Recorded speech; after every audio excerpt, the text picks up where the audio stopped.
Ce que vous allez voir dans cette vidéo va vous choquer jusqu'à la fin. Une histoire sombre, profonde, réelle pour certains, incroyable pour d'autres. L'histoire d'un homme abandonné par le ciel, attiré par les ténèbres, lié par une alliance interdite, et confronté au combat le plus dangereux, celui de son âme. Restez jusqu'au dernier instant, car la fin va vous surprendre d'une façon que vous n'imaginez même pas. Il y a des silences qui ne font pas seulement mal, mais qui écrasent l'âme lentement. Le silence de Dieu faisait désormais partie de la vie de Samuel Clair. Chaque matin, avant même que le soleil ne touche les toits rouillés du quartier, il se levait, s'agenouillait et priait. Il priait longtemps. Il priait avec foi. Il priait avec désespoir. Mais en retour, rien. Pas une réponse. Pas un signe. Seulement ce vide lourd qui pesait dans sa poitrine. Il n'était pas un mauvais homme. Au contraire, tout le monde savait que Samuel était un pasteur sincère, honnête, humble, un homme qui ne cherchait ni gloire ni scandale. Mais sa vie racontait une autre histoire. Son église était petite, perdue au bout d'une rue poussiéreuse.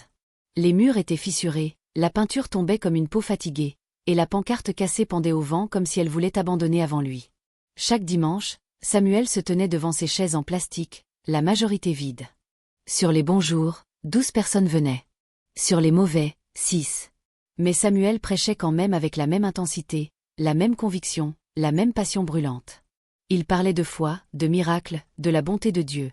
Tandis que ses mots résonnaient tristement dans l'air, faute d'une foule pour les recevoir. Sa femme, Bola, restait toujours au premier rang. Elle souriait, elle applaudissait, elle encourageait. Mais ses yeux disaient autre chose. Il parlait de fatigue. Il parlait de peur. Il parlait d'un avenir qui semblait se refermer jour après jour. Après chaque service, elle ramassait les chaises tandis que Samuel comptait l'offrande. Et presque toujours, la réalité était la même. L'argent ne suffisait même pas pour leur transport, encore moins pour la nourriture, encore moins pour le loyer de l'église. Un soir, Samuel resta assis seul dans l'église, longtemps après que tout le monde soit parti. Le soleil se couchait, laissant une lumière orange et triste glisser sur les murs abîmés. Il posa sa tête entre ses mains. « Dieu, qu'est-ce que je fais mal ?» murmura-t-il. Le silence lui répondit encore. À la maison, le dîner fut simple. Trop simple. Du riz, sans viande, sans poisson. Bola posa l'assiette devant lui sans rien dire. « C'est tout ce qu'on a, dit-elle doucement. » Samuel hocha la tête. Il ne se plaignit pas. Mais quelque chose se brisa un peu plus en lui. Cette nuit-là, alors qu'ils étaient couchés, Bola dit d'une voix presque tremblante. « Le propriétaire est encore venu. Si on ne paye pas le mois prochain, il va verrouiller l'église. » Samuel ferma les yeux. « Je vais prier, » répondit-il. Bola inspira profondément. « Tu pries toujours, Samuel, et si Dieu veut qu'on fasse autre chose ?» Ces mots le frappèrent comme une gifle. Il se redressa immédiatement. « Ne dis pas ça. C'est ma vocation. C'est mon appel. » Elle ne répondit pas. Elle se retourna simplement. Et le silence revint. Samuel ne dormit pas cette nuit-là. Il se leva, marcha seul jusqu'à l'église et s'agenouilla encore. « Seigneur, je t'ai donné ma vie. Pourquoi tu me laisses comme ça? Pourquoi tu me regardes tomber sans rien dire ?» Encore une fois, silence. Les jours passaient, les semaines aussi. Et rien ne changeait. Aucun miracle. Aucun nouveau fidèle. Aucune porte ouverte. Seulement une fatigue qui devenait lourde comme une pierre attachée à son cœur. Puis un jour, il croisa d'autres pasteurs. Des hommes élégants. Des hommes respectés. Des hommes riches. Ils parlaient de stratégie, de système, de puissance. L'Église ne grandit pas seulement avec la prière, disait l'un. Il faut plus que ça. Ces mots restèrent coincés dans l'esprit de Samuel comme une épine. Sur le chemin du retour, il sentit quelque chose mourir en lui, et quelque chose d'autre naître, une faim. Pas une faim spirituelle. Une faim de résultat. Une faim de preuve. Une faim de succès. Cette nuit-là, il pria encore, mais sa prière n'était plus la même. Elle n'était plus pleine de foi. Elle était pleine de frustration. « Seigneur, je ne veux pas être célèbre. Je veux juste réussir. Juste une fois. Montre-moi que tu es avec moi. » Mais le ciel resta fermé. Et Samuel ne savait pas encore que lorsque Dieu se tait trop longtemps, d'autres voix commencent à se rapprocher. Des voix qui écoutent. Des voix qui observent. Des voix qui attendent le moment exact où la foi se fatigue, pour proposer une autre route. Une route plus rapide. Une route plus brillante. Une route qui exige un prix qu'on ne voit pas au début. Et Samuel, était déjà trop fatigué pour se rendre compte que quelque chose approchait. Quelque chose qui allait changer sa vie, et jamais dans le sens qu'il espérait. La nuit était tombée comme un rideau lourd, étouffant le peu d'espoir qui restait encore dans son cœur. Le vent faisait gémir les arbres comme s'ils murmuraient des prières oubliées, et la forêt semblait vivante, observatrice, presque consciente de sa présence. L'homme avançait pourtant, poussé par une fatigue qui n'était plus seulement physique, mais spirituelle. Chaque pas qu'il posait sur la terre humide résonnait comme une accusation. Dieu ne t'écoute plus. Une brume froide s'éleva soudain, couvrant les racines, déformant les troncs, transformant tout en formes irréelles. Puis il aperçut une lumière, faible d'abord, tremblotante, puis de plus en plus nette. Ce n'était ni le feu d'un campement, ni la lueur d'une torche. C'était une clarté étrange, presque vivante. Son cœur se serra, partagé entre la peur et la curiosité. Il s'approcha. Au milieu de la clairière, une silhouette se tenait là. Ni homme, ni bête. Ni totalement ombre, ni totalement lumière. Une présence ancienne, lourde, majestueuse, terrifiante. Quand elle parla, sa voix ne sortit pas d'une bouche visible. Elle vibra plutôt dans l'air, résonna dans la poitrine de l'homme, fit trembler son âme. Tu cries vers lui, mais lui s'est tu. Pourquoi restes-tu fidèle à un silence? Le cœur de l'homme se brisa un peu plus. Parce que je n'ai que lui, même s'il ne me répond plus. Un rire sourd résonna dans la forêt, un rire sans joie, sans chaleur. Tu n'as pas que lui. Tu m'as moi. Et moi je réponds. Je donne. Je rends. Je corrige ce que le ciel abandonne. Alors la forêt sembla se resserrer autour d'eux. Les branches se penchèrent comme pour écouter la promesse. Le vent s'arrêta. Même la nuit retint son souffle. Je peux réparer ta vie, apaiser ta douleur, te redonner ce que tu as perdu. Mais rien ne se reçoit sans prix. Fais alliance avec moi. Donne-moi ta confiance, ton obéissance, et je t'offrirai ce que même Dieu a refusé de t'accorder. L'homme sentit la tentation l'envahir. Sa souffrance, sa solitude, sa colère, tout se mélangeait. Il pensa à ses prières restées sans réponse, à ses genoux usés, à ses larmes jamais entendues. Il pensa à tout ce qu'il avait perdu, à tout ce qu'il n'aurait peut-être plus jamais. Alors, d'une voix tremblante, il demanda. « Et si je refuse ?» La forêt s'assombrit instantanément. La lumière se fit menaçante. La présence se rapprocha. Alors tu resteras seul. Plus seul que tu ne l'as jamais été. Et le silence que tu crains deviendra ta seule éternité. Le cœur de l'homme battait si fort que la douleur remonta jusqu'à sa gorge. Il ferma les yeux, et fit le choix qui allait changer sa destinée pour toujours. Au moment où son accord franchit ses lèvres, la forêt se mit à vibrer. Le sol trembla.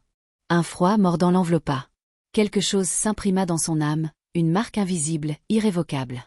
L'alliance venait d'être scellée. Et pendant une seconde, il crut entendre, non pas la voix de Dieu, mais un cri lointain, déchirant, comme si le ciel lui-même venait de perdre quelque chose. La nuit continua. Mais rien n'était plus comme avant. Depuis cette nuit dans la forêt, quelque chose avait changé dans sa vie. D'abord, ce furent des signes presque discrets. Les choses qui lui échappaient autrefois semblaient désormais se placer d'elles-mêmes sur son chemin. Les portes fermées s'ouvraient. Les gens qu'il avait méprisés baissaient les yeux devant lui, sans comprendre pourquoi. Les problèmes qui paraissaient immuables se dissolvaient comme de la fumée. Il aurait dû être heureux. Mais plus les jours passaient, plus il comprenait qu'aucun miracle n'est gratuit. Chaque nuit, son sommeil devenait plus lourd, plus étrange. Il ne rêvait plus, il voyageait. Son esprit se retrouvait à nouveau dans la forêt, face à cette même présence obscure.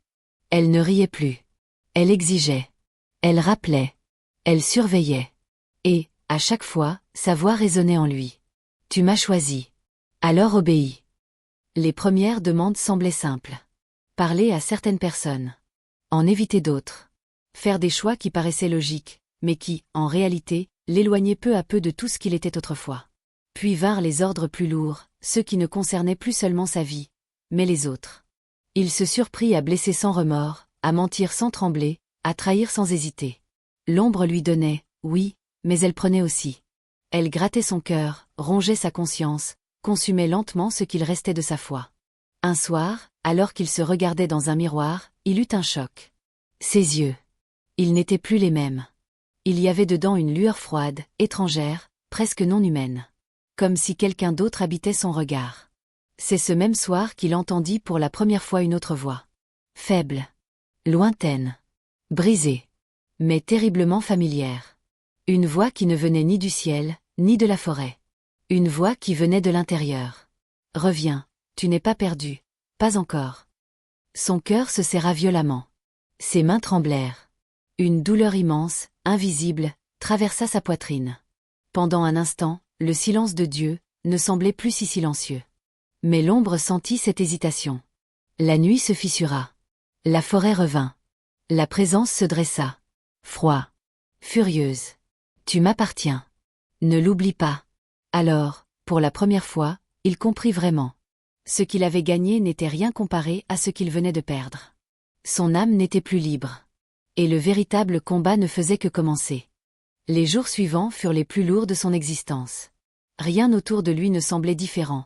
Mais tout avait changé. La lumière du jour paraissait moins claire, les sourires autour de lui semblaient faux, les voix humaines sonnaient comme des échos lointains. Il marchait parmi les vivants, mais il se sentait déjà à moitié ailleurs. Plus il avançait, plus l'ombre resserrait son emprise. Chaque pas qu'il faisait, chaque parole qu'il prononçait, chaque décision qu'il prenait semblait guidée par une main invisible. Et quand il essayait de résister, une douleur atroce lui traversait la tête, comme si quelqu'un frappait directement sa pensée. Alors il cédait. Il obéissait. Parce que la souffrance était trop forte. Pourtant, il y avait encore en lui cette voix fragile. Faible, mais persistante. Elle ne criait pas. Elle ne menaçait pas. Elle ne forçait pas. Elle murmurait simplement, avec une tristesse infinie. Tu peux encore revenir, si tu le veux. Parfois, ces mots le faisaient pleurer sans qu'il sache pourquoi. Il pleurait en silence, comme un enfant perdu qui ne sait plus où se trouve sa maison. Mais chaque larme rendait l'ombre plus furieuse. Alors commencèrent les attaques invisibles. Les nuits devinrent des champs de bataille. Il rêvait qu'il était enchaîné au milieu de la forêt, et chaque fois qu'il essayait de bouger, les chaînes se serraient davantage, lui déchirant l'âme plutôt que la chair. Autour de lui, des silhouettes sombres l'observaient, sans visage, sans émotion, comme des témoins silencieux de sa captivité. La présence, elle, ne souriait plus. Elle ne négociait plus. Elle régnait. Tu hésites encore. Tu écoutes encore cette voix brisée. Alors je vais la faire taire. Et soudain, il sentit quelque chose se briser en lui. Comme si une lumière intérieure venait d'être frappée. Il poussa un cri qu'aucune oreille humaine n'entendit. Un cri qui n'appartenait pas seulement à son corps, mais à son âme. Depuis ce jour, même pendant la journée, il n'était plus seul dans sa tête. Des murmures. Des ordres. Des menaces. Des promesses. Un brouillard permanent. Plusieurs fois, il pensa à retourner vers Dieu. Mais il se sentait indigne. Sale. Trop loin. Trop marqué. Comment espérer un pardon, quand on a donné son âme à une autre puissance? Pourtant, un soir, alors qu'il marchait seul, épuisé, brisé, il s'arrêta. Ses jambes refusèrent d'avancer. Ses épaules s'affaissèrent. Il leva les yeux vers le ciel, qui semblait fermé comme une porte verrouillée. Et pour la première fois depuis longtemps, il parla sans peur, sans masque, sans colère. Si tu ne m'as vraiment pas abandonné, montre-le-moi. Une dernière fois. Avant que je disparaisse complètement. La nuit resta silencieuse. Aucune lumière ne descendit. Aucun miracle ne se produisit. Mais au fond de lui, quelque chose bougea. Faiblement. Comme une braise presque éteinte, qui refuse pourtant de mourir. Ce fut suffisant pour réveiller la colère de l'ombre. Le véritable affrontement était désormais inévitable. Et il venait tout juste de commencer. La nuit où tout devait se décider arriva sans prévenir. Il marchait une fois encore vers la forêt. Non pas guidé cette fois par la peur ou la tentation, mais par une douleur devenue insupportable. Son âme n'en pouvait plus. Il ne voulait plus vivre partagé entre deux voies, entre deux royaumes, entre deux existences. Il n'avait plus de force pour continuer ainsi. Le vent hurlait entre les arbres comme s'il annonçait un verdict. La forêt semblait l'attendre. La clairière aussi. Et elle était exactement comme la première fois. Sauf qu'aujourd'hui, elle était froide. Terriblement froide.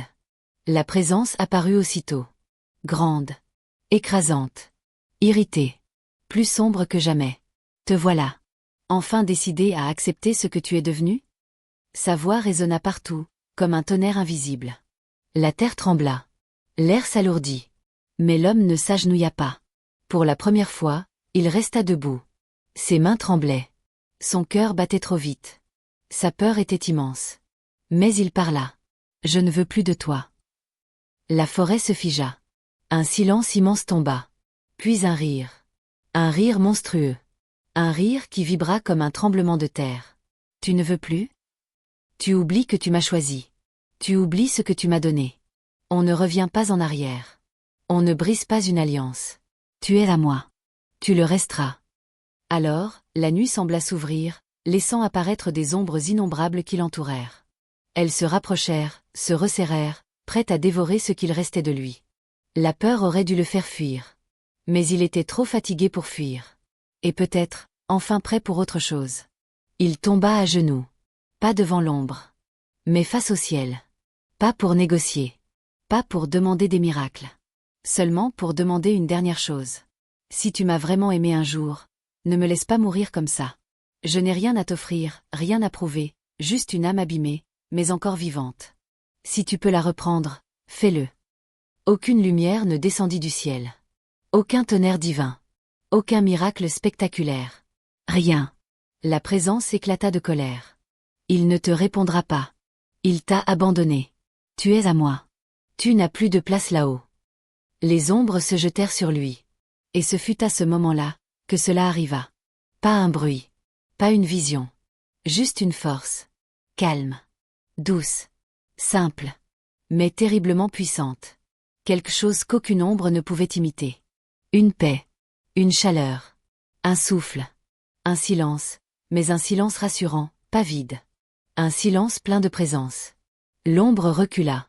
Elle hurla. Elle brûlait sans feu. Elle tremblait sans chaîne. Car ce qui l'entourait maintenant n'était pas un miracle spectaculaire, mais une lumière intérieure qu'elle ne pouvait pas atteindre. La marque invisible sur son âme se mit à brûler, puis se brisa. L'alliance fut rompue. Pas par sa force. Pas par sa volonté. Mais par une miséricorde qu'il n'espérait plus. La forêt redevint forêt. La nuit redevint nuit. La présence disparut. Il resta là longtemps, en larmes. Pas des larmes de peur. Des larmes de retour. De soulagement. De reconnaissance. Il avait frôlé la perdition. Il avait presque tout perdu. Mais il avait retrouvé l'essentiel. Pas une vie parfaite. Pas toutes ses réponses. Pas tous ses désirs. Mais quelque chose de bien plus précieux. Une âme rendue. Un chemin retrouvé. Et un Dieu qui n'avait jamais cessé d'écouter. Même quand tout semblait silencieux.